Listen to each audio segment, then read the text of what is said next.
Hello বন্ধুরা, তোমরা কেমন আছো? আশা করি সকলে খুব ভালোই আছো। দেখে বুঝতেই পারছো ধুন্দুল, পেঁয়াজ কাটা, রসুন কাটা। তো আজ বানাবো ধুন্দুল পুঁটি। চলো, খুব সিম্পল।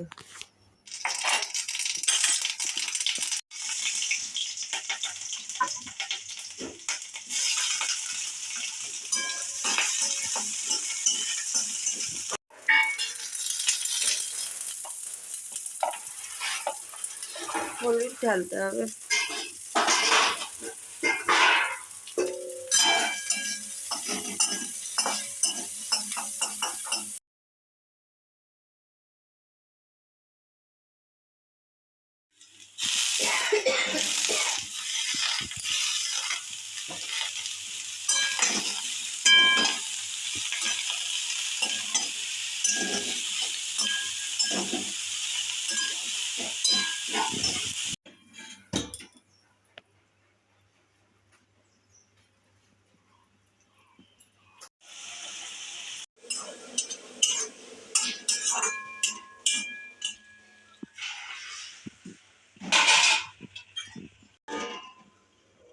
এটা আমার ধুন্দুল বটি হয়ে গেল।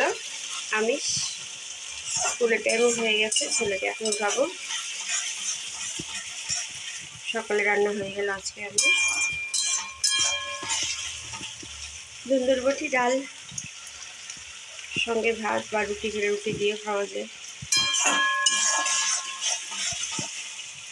যদি মুড়ি ভিজিয়ে খেতে চাও তাও খেতে পারো, চিড়া ভিজিয়ে ধুয়ে নিয়ে তাও খেতে পারো। সবসময় মিষ্টি চিড়া ভালো লাগে না, চিনি বা লবণ বা গুড় দিয়ে এরকম করে খেয়ে দেখতে ভালো লাগবে।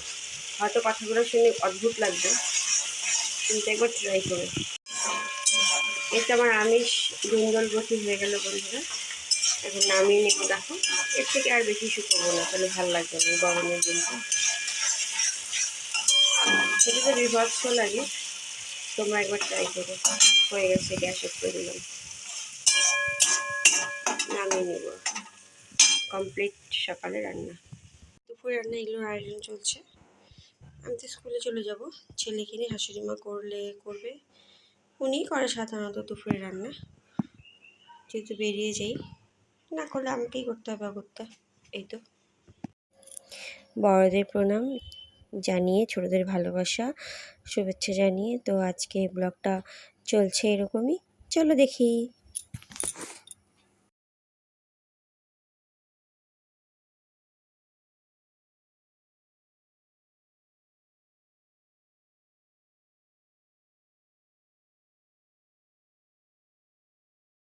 দেখো, আমার ধুন্দুল বটি একদম রেডি, একদম ডান। ডেকোরেশনের জন্য পরের লঙ্কাটা যেটা দিয়েছিলাম এটা দিলাম দাঁড়া করিয়ে, আর একটা নতুন লাল লঙ্কা দিলাম। দেখতেও তো ভালো লাগে, তাই না? চলো এখন ছেলের পিছনে ছুটি। এই তো, তোমরা অবশ্যই একবার ট্রাই করতে পারো। এটুকু বিশ্বাস খুব ভালো লাগবে যারা কোনোদিন ধুন্দুল খাও না বা পছন্দ করো না, এরকম।